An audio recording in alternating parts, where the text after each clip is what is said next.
Hi, folks. Thanks for joining me today. My name is Jennifer with CommonGirl's Tale. It's been a minute since I've been on my channel.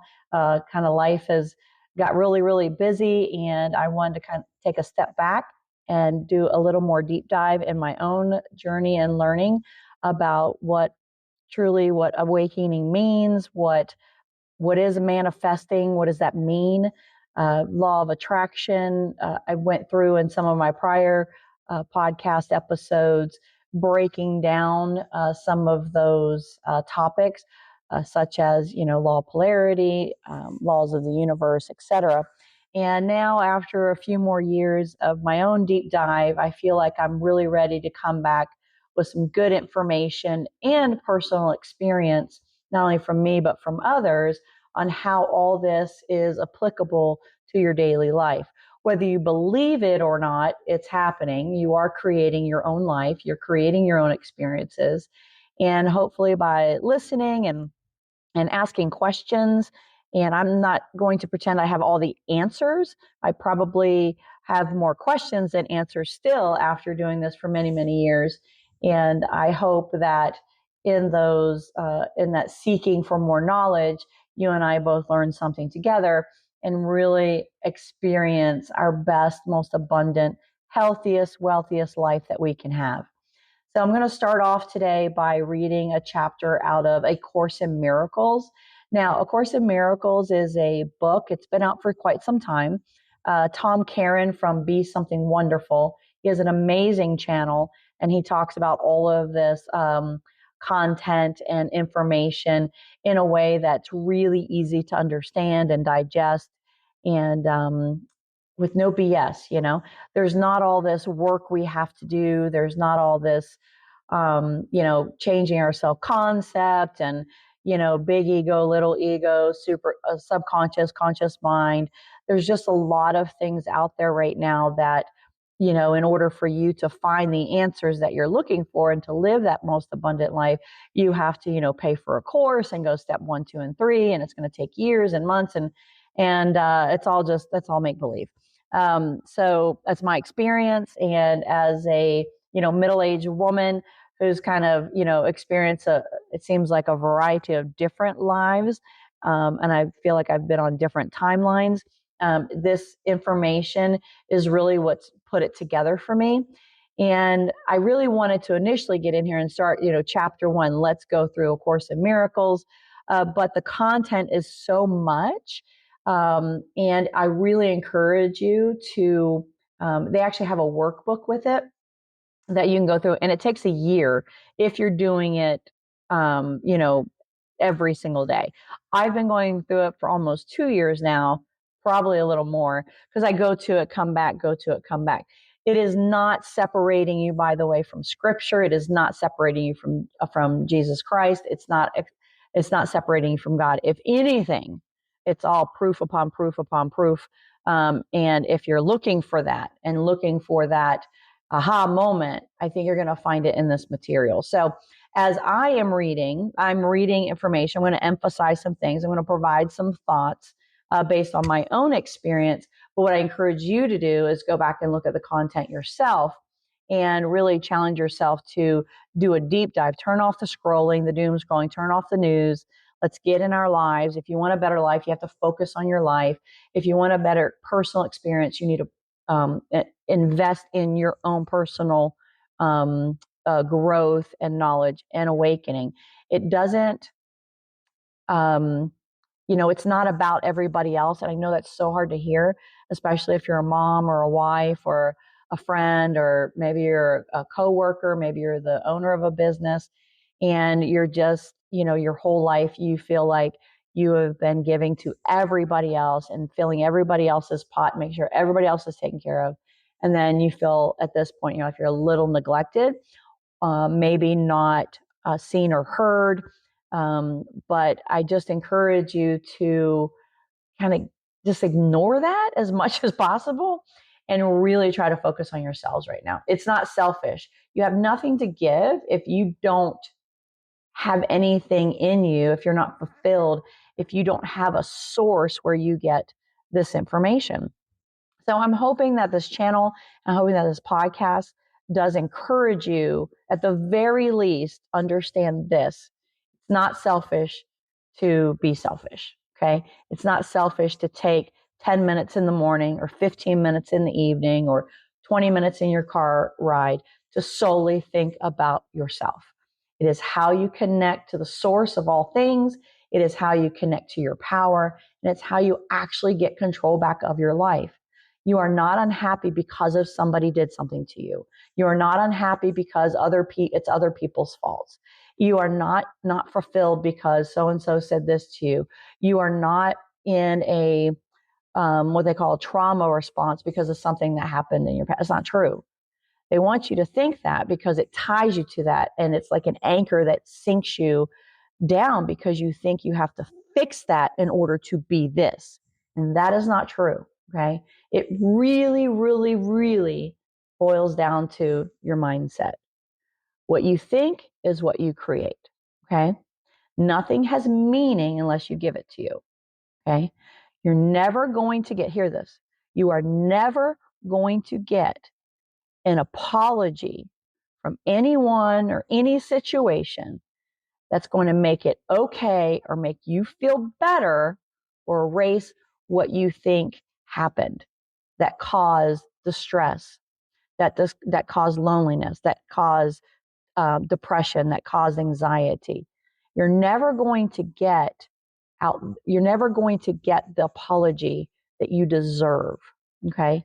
You're never going to cry enough, yell enough, go in therapy long enough to make anything unwanted in your life okay. The only thing you can do, and you have absolute control of it in this moment as I speak, you can change the way you see it. You can change the way it affects your life. You have all the control, all of it. Okay? Hear me on this. You have all the control. Okay? You are a supernatural being having a human experience. And because you are supernatural, because you have the greatest source of power within you already, because you have and you are an extension of God, you have all the power to create the world you want. You have all the power to create the world you see. You have it all. You have the choice to see circumstances and people and kids and husbands and wives in a way that you want. So your experience of them is what you determine what it is. It's not what anybody else does. Okay. So as we go and grow and continue, I'm going to read, I'm going to go through some of this information. I'm going to pull some from people that I listen to. I'm going to give you some tips to, if you want to seek more information, if you want to do a deep dive, if you really want to live the better life. All I can do is share my own experience and point you in a direction that that I know will lead you to the next and the next and the next. And at the end of this, and the end of this could be at the end of this conversation, the end of this video, before I even read this, you're going to understand this.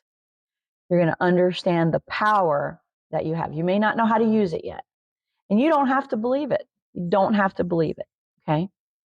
But because you doesn't mean it's not true. Doesn't mean it's not true. And throughout this, I'm going to give you example and ideas and just, I want you to think. I want you to feel.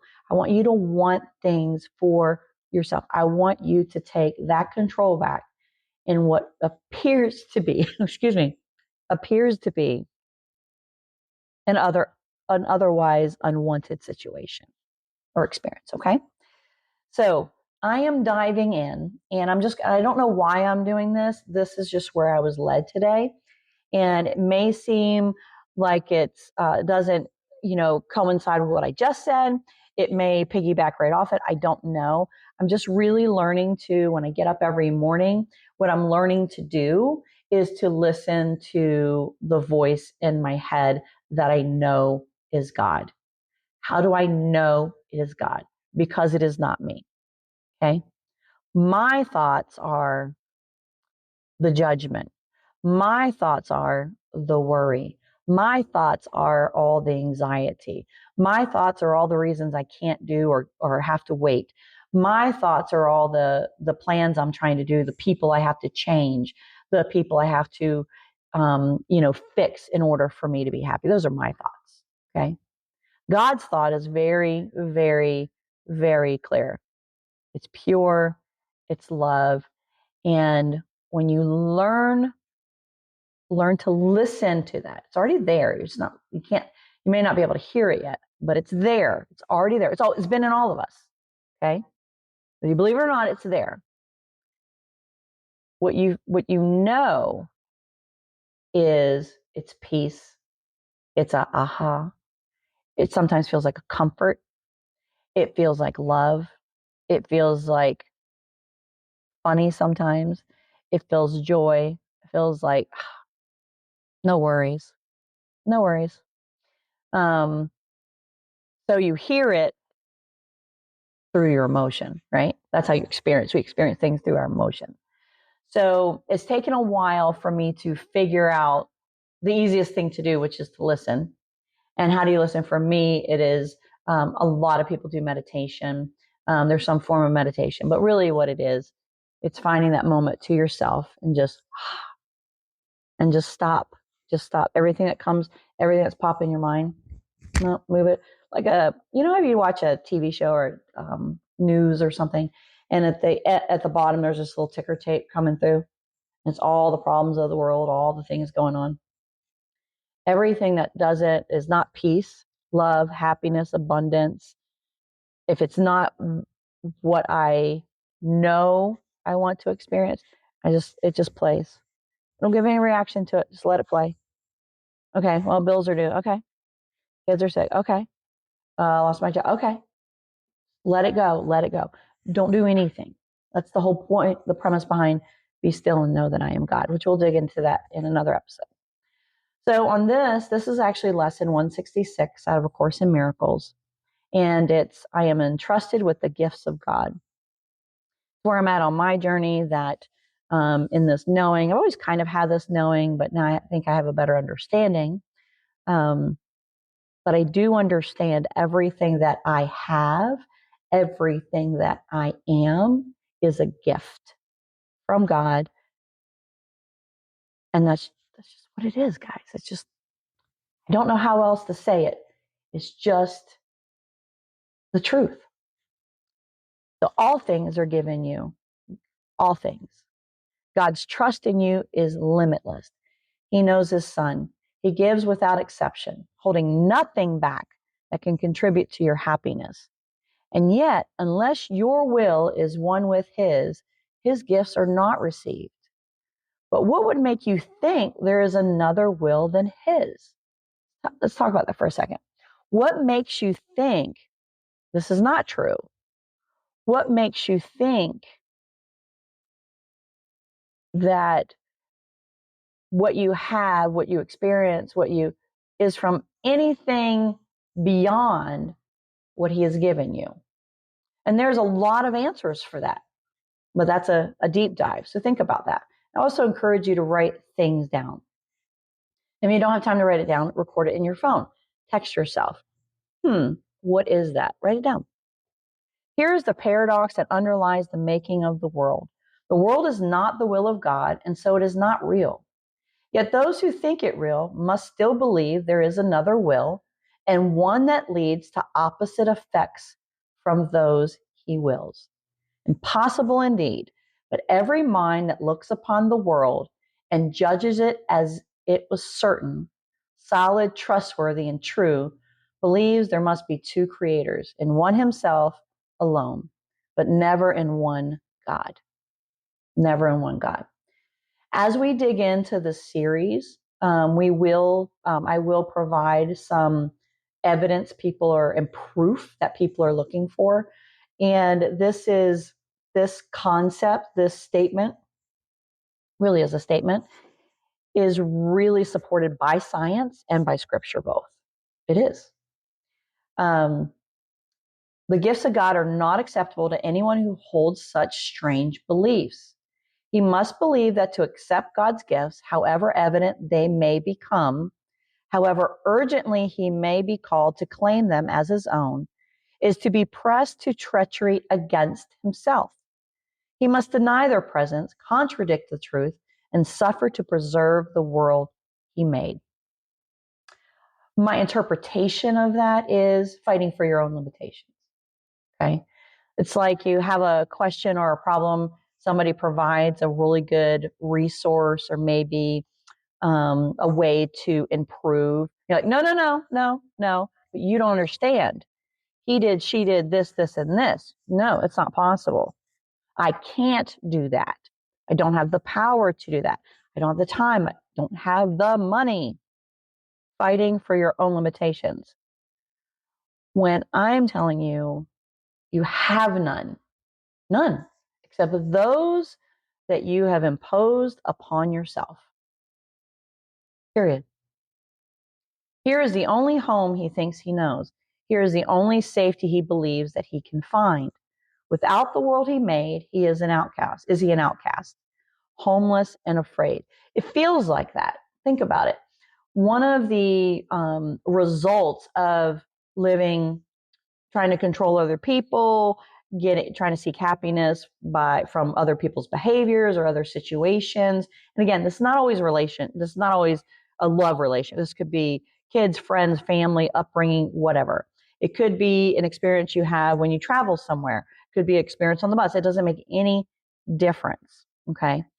When we are, let me say it differently, when we start experiencing some negative things or we're going through some unwanted situations, we tend to camp out in there.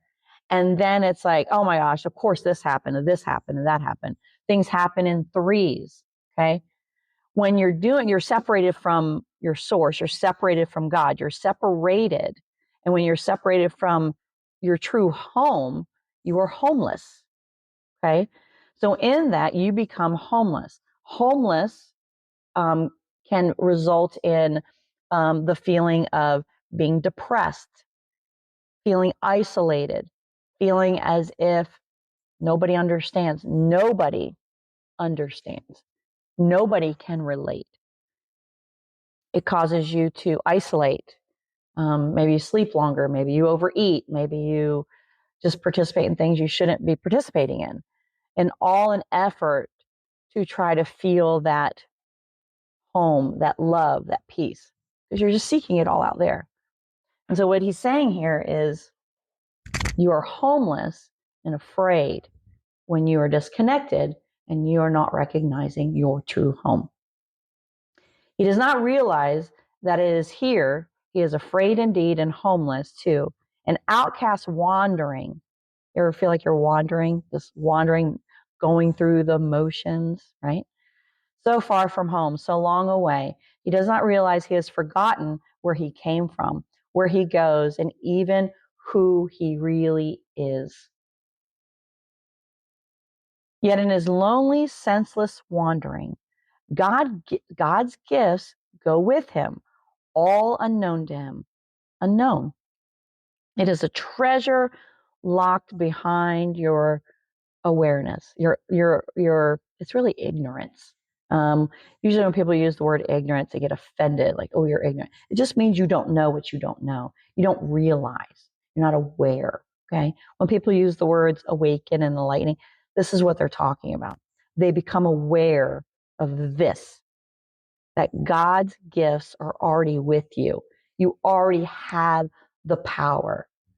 No amount of crying, no amount of medication, no amount of therapy, nothing is going to replace God's gifts for you. You just have to become aware. You have to lift. You'll hear things like lift the veil, right? Awakening, enlightening, things of that nature. All these are all terms to describe this if you're not familiar with the subject or if you are. Let me read that again. Yet in his loneliness, senseless wanderings, God's gifts goes with him, all unknown to him. He cannot lose them. But he will not look at what is given to him. You won't look at it. Why won't we look at it? Because we're fighting for our limitations. We're fighting to be right. We're fighting to be heard. We're fighting to be known. We're fighting and fighting and fighting. We are fighting ourselves. We're not fighting anybody else. We're not fighting him over there. You're not fighting your coworker. You're not fighting the government. You're fighting yourself. Okay? Lost my place. Hold on. I get really excited. He wanders on, aware of the futility he sees about him everywhere, perceiving how his little lot but dwindles as he goes ahead to nowhere. Still he wanders on in misery and poverty, alone though God is with him, and a treasure his so great that everything the world contains is valueless before its magnitude. Hear this. You have a treasure so great that everything the world contains, everything. So let's think of something you put value on: a yacht, a home, finances, most money you can ever imagine. And that is all valueless to the magnitude of the power of God that's in you, your power to create the life that you want. He seems a sorry figure, weary, worn, and in threadbare clothing, and with feet that bleed a little from the rocky road he walks. No one but has identified with him, for everyone who comes here has pursued the path he follows, and has felt defeat and hopelessness as he is feeling them. Yet is he really tragic? Like attracts like. Misery loves company. Using some terms here that might be familiar. Misery loves company. They just have a dark cloud over them. I can't seem to get ahead. Generational poverty, generational abuse, generational curses. You've heard these. If you haven't, that's a blessing. But the majority of us are. And data tells us that. Research tells us that. The fact that you're here tells me that. You're looking, you're seeking. Let's get out of these tragic lives, these sad, pitiful, poverty, homeless, laden lives. It is a creation of our own mind because we were told and believed from a very early age that something else gave us permission. Something outside of us controlled us. Not true. It's always been about the source of the universe, the source of creation, the source of every hair on our head, the source of every experience we had, the source of the children, the grandchildren, the siblings, spoken into creation. We have the same power. Yet he is really tragic. When you see that he is following the way he chose and need but realize who walks with him and open up his treasures to be free. You will hear this a lot with addicts, if you've ever known anybody that's been through AA or NA or any type of addiction. They use what's called a 12-step program. It's all biblical principle. But that biblical principle is also based on science. It all matches. It all supports one another. It's not separate. Okay? And if you've ever experienced somebody in your family or close friend, he's going down the wrong path. He keeps choosing, he's making bad choices. And then yet, there's so many that have done that. And then they seek for help. And they're a brand new person. You wouldn't even recognize them. This once strung out drug addict is now the owner of a company. This once strung out alcoholic has a family. This once, just pick a topic of that emptiness and fear. and they're anew. Well, how did that happen? And many, many, many, I can't say all because it's difficult, but I'm happy saying all. I'll just get some pushback, and that's fine, you push back. They have one thing in common, and it's called the 13th step. There's a guy named Bashar. He's a channeler. He channels spirit, but he calls it the 13th step. The 13th step is you become the person who never was an addict to begin with. You become, when they say, I can't believe I ever lived that life. I can't believe I ever made those choices. People looking at you, I can't believe, it's not even the same person. People will do this when they, maybe it's a food addiction, okay? And they look completely different. Their thoughts are different. Their beliefs are different. Their everyday movements are different because they want to maintain that lifestyle. They became a different person. How did they do that? They literally they changed. And so now you're no longer the person who ever had the addiction. Okay. Now let's replace addiction with any experience. Okay. You're trauma ridden, you're hurt. I'm not taking that away from you at all. Those are real experiences. Those are real feelings. But how long are you going to choose to be that victim? If I told you that literally with a change of your thoughts, you could become that new person who never had that experience, who never carried that trauma, who never had to overcome, who never had, you are anew. That's what this power provides you. And you already have it, guys. You already have it. Hear me. This is like a hiker going to the Appalachian Trail. And he thinks he's packed everything he's supposed to for his survival. And maybe his wife or friends kind of helped. And they're going out on their day 4 or 5. This big storm comes. And they're like, oh my gosh, can't find whatever tool it is you need to survive the cold night, the rain. Maybe you can't find. Well, you know you packed, or you know you have. I packed this. Excuse me. I should have this. Okay. Just because you can't find it doesn't mean it's not there. Does that make sense? Just because you send your kid to the refrigerator to grab something out of the freezer and he can't see it, doesn't mean it's not there. How many times? Look left, it's right there.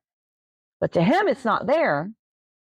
To the survival person, it's not there simply because he can't find it in the moment that he thinks he needs it.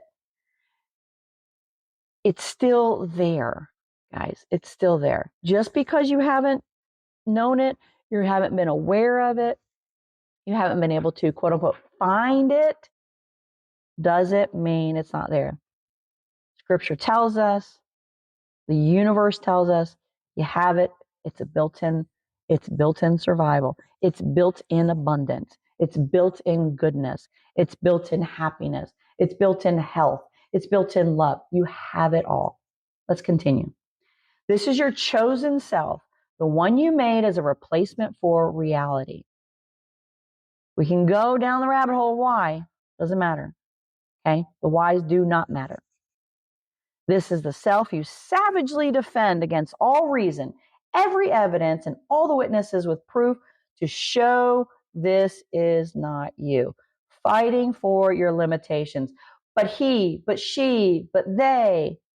No, you heed them not. You're fighting for the victimhood. You're fighting to say, this is who I am. I am broken because of this. I am poor because of this. I am hurt because of this. And that is the life we accept. You are whole because of this. You are loved because of this. You are happy and abundant because of this. Because God is already in you. You already have the power. Let's awaken to it. Let's continue. You go on your appointed way, eyes cast down, lest you might catch a glimpse of truth. I don't want to know. I don't want to know. I want to be angry right now. Blinders. I want to be angry. I don't want to let this go. Your eyes are downcast to catch because you're avoiding the glimpse of truth, but to be released from self-deception and set free. You cower fearlessly lest you should feel Christ's touch upon your shoulder and perceive his gentle hand directing you to look upon your gifts. Child, look up. You hear it all the time. Look up. Just imagine that. I feel like a warm blanket when I just imagine, when I think about that. I just feel a warm, not because my pretend fire is going, but a warmth, a touch. That's the acknowledgement. Angel, devil on your shoulder. You hear that all the time. We made that up. Always God. Hey, hey, look here, look here. Tap in, look here. That's all it takes. It's not years of therapy. It's not thousands of dollars in medications. It's not yelling and screaming and keep reliving it. Liz, wait a minute. Is somebody tapping me on my shoulder? Wait a minute. Hey, wait a minute. Somebody tapping me? You look up. How could you then proclaim your poverty in exile? How would he would make you laugh at his perception of yourself? Where is the self-pity then? It becomes like, oh, that's all I had to do? It's funny. You can't imagine you could laugh in your situation. You can't imagine there's that kind of like, seems ridiculous, but I promise you, seek and you will find. And what becomes of all the tragedy? What becomes of all the tragedy you sought to make for him, who God intended only for joy? Your ancient fear has come upon you now, and justice has caught up with you at last. Christ's hand has touched your shoulder, and you feel that you are not alone. Let this video, let this podcast, let this, what I'm saying, be God touching your shoulder. That's my everything that I do. It's okay. You got this. That it's a reaching through, and may you feel Christ touch you on the shoulder.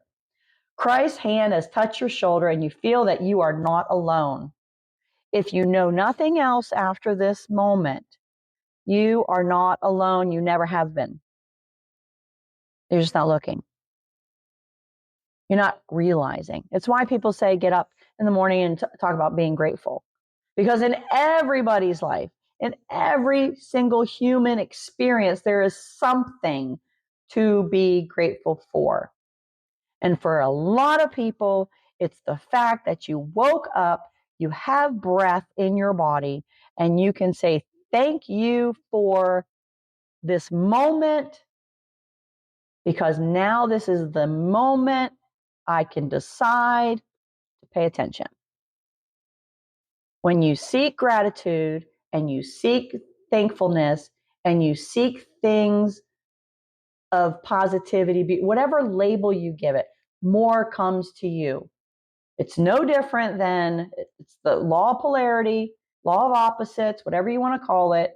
It's no different than, everything happens in threes. Okay, so let's flip that. Great things happen in threes. They happen in the 3000s. Okay, but we camp out on the negativity. Let's flip that. It's a choice. It's a pendulum swing. You even think the miserable self you thought was you may not be your identity. This doesn't feel like I was made for more than this. Why do you keep having dreams? Why do you keep having desires? Why does this nagging thing keep coming? Because it's yours. It's got tap in you. Tap, tap, tap. Tap, tap, tap. Hello? The reason I keep showing you this, the reason this keeps popping in your brain amidst all the chaos in your life. Pay attention. Perhaps God's words is truer than your own, possibly. Perhaps his gifts to you are real. Perhaps, just consider it. He has not wholly been outwitted by your plan to keep his son in deep oblivion and go the way you chose without yourself. God's will does not oppose. It merely is. It just is. Whether you believe it or not, whether you think you're experiencing it or not, it is.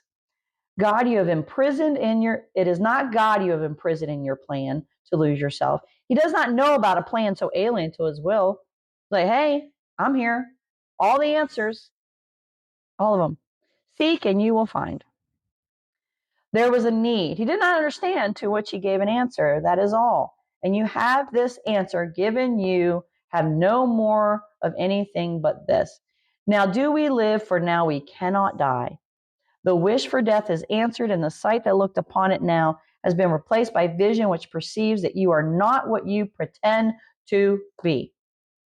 That's why you're frustrated. That's why you're frustrated. That's why you cry. That's why you're sad. That's why you have those negative emotions.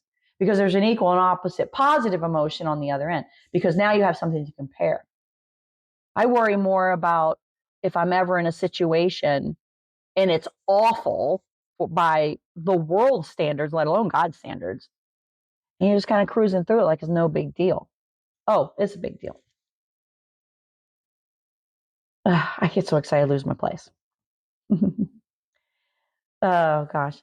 One walks with you who gently answers all your fears with this one merciful reply.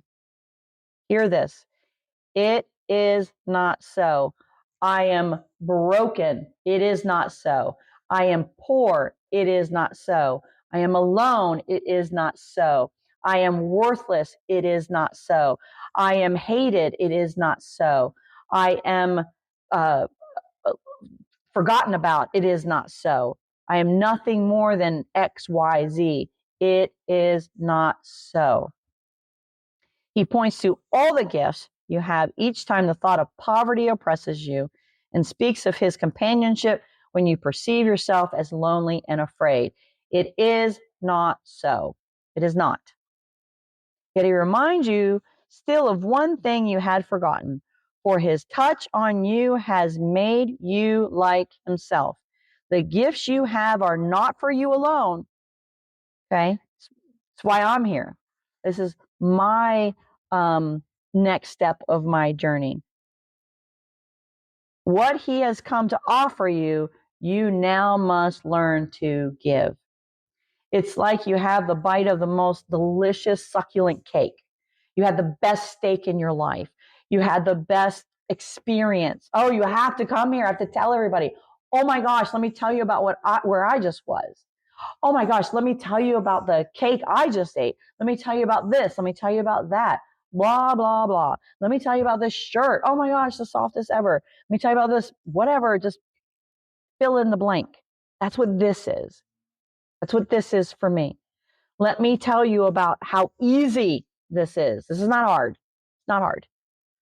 Okay, take that. It's not hard. It's not. It's an awareness. It's a willingness to hear, a willingness to listen, a willingness to truly be who you are. Anything beyond that, it is not so. Hear me when I say that. Hear God saying that to you. It is not so. I'm helpless. I'm hope. No. BS. Call BS on it. Call BS. Done. BS. Move on. Move on. Moving on. Okay, where was it? This is the lesson that his giving holds, for he has saved you from the solitude you sought to make in which to hide from God. He has reminded you of all the gifts that God has given you. He speaks as well of what becomes your will when you accept these gifts and recognize they are your own. The gifts are yours, entrusted to your care. Give to all who chose the lonely road you have escaped.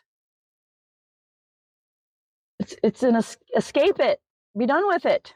Say it today. We're done with the loneliness, the fear, the uncertainty. Accept the gifts he's given you. They do not understand that they but pursue their wishes. It is you who teach them now. This is This was screaming at me this week. It is me who teach them now. For you have learned of Christ, there is another way for them to walk. Teach them by showing them the happiness that comes to those who feel the touch of Christ and recognize God's gifts. Let sorrow not tempt you to be unfaithful to your trust. Your sighs will now betray the hopes of those who look to you for their release. Your tears are there. We are one. It's one universe, one source. You hear the term, people are empathetic, empathy. I feel what you're feeling. I'm extremely empathetic. It can be hard to navigate not knowing and understanding what that is. But that is confirmation and proof we are all one. If you are sick, you but withhold their healing. What you fear but teaches them their fears are justified. Your hand becomes the giver of Christ's touch. Your change of mind becomes the proof that who accepts God's gift can never suffer anything. You are entrusted with the world's release from the pain. When you know better, you do better. When you've been called, you listen and you do. Betray it not. Become the living proof of what Christ's touch can offer everyone. God has entrusted all his gifts to you and me. Be witness in your happiness to how transformed the mind becomes, which chooses to accept his gifts and feel the touch of Christ. Such is your mission now. In the mirror this morning, my mission now is to help be who God wanted me to be all along and to help you understand this as well. For God entrusts the giving of his gifts to all who has received them. You can't contain it. That's how you know you can't contain it. You have to tell somebody. I woke up. I made a decision. And you know, because you see everything differently. Everything. The veil they talk about is lifted. You see your kids differently. You see your spouse, see your partner, you see your work. You see the world differently. He has shared his joy with you, and now go share it with the world. That's what I'm here for. Now, these are the things I'm going to continue to share. You can tell I'm passionate about it. I'm going to share things from Course in Miracles, from other sources and places of information that just helped in my understanding of this. But hear me when I say this. When I'm saying, like, reading something like the Course in Miracles, read the Bible in a year, study quantum physics, which you don't have to be trust me, not a super smart person by nature. God did not, give me an engineer's or a PhD brain. There are some people that have that. But what I do know is what everybody else has, and that's a seeking. I seek for answers. I seek for understanding. And when it's provided to you, these are the resources that are provided to me so that I better understand, then I want to direct you to some of those. But if you don't understand, you don't understand. It's not your thing. It's not your thing. Find your own resources. The point is, you don't have to do anything outside of what you're doing in this moment, whether you're listening to this driving your car, whether you're listening to taking a shower or cleaning the house, whether you're watching on YouTube, listening on Spotify. It doesn't make any difference. Okay. It's what you're doing in this moment. Can you feel Christ on your shoulder? Can you feel just a tap, the lightest of tap? Can you hear a little knocking? Can you hear? And if you can't, but yet you're still drawn to the next episode, I would argue you feel the tap because you're seeking understanding, you're seeking knowledge and awareness. And that's all it takes to unlock all of this manifesting stuff. That is the secret. It's not 5 confirmations, cinnamon in your door, count to 100. It's not any of that. It is the acknowledgement. Okay. Thank you for following. There's more to come. Like, share, send me some comments. I want to hear it all. All right. I'll try to answer everybody as I can, and stay tuned for the next. I'm going to try to post at least twice a week because I think it's just really good information. And I just know, I know this has touched somebody, made a difference in your life, And thank you for coming on the journey with me.